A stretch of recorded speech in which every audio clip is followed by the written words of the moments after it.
ధనుస్సు రాశివారు. ఈ రాశివారికి తృతీయ స్థాన కుజుని వలన ఎక్కువగా ధైర్యాన్ని ఇస్తాడు. ఆదాయానికి మించిన ఖర్చులు కనబడతాయి.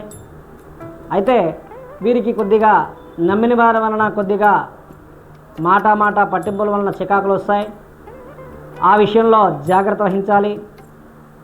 ఇక ముఖ్యంగా వైద్య విద్యార్థులకైతే విజయం చేకూరుతుంది.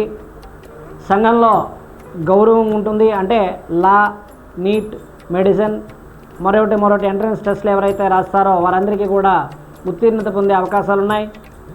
వీరికి శక్తిపీఠ దర్శనం ఎక్కువగా చేసుకున్నట్టయితే మనకి పిఠాపురంలో పురోహితిగా కానీ, అలాగనే అష్టాదశ పీఠంలో ఎక్కడైనా గౌహతిలో కామాఖ్య పీఠం కానీ, అలాగనే మనకి దగ్గరలో ఉండేటువంటి అష్టాదశ పీఠంలో శక్తిపీఠాన్ని దర్శించినట్లయితే అమ్మవారి తాలూకు అనుగ్రహంతో, లేదంటే రుణ విమోచక అంగారక స్తోత్రాన్ని కానీ పారాయణ చేయించిన, హోమం చేయించిన తద్వారా శుభ ఫలితం పొందుతారు.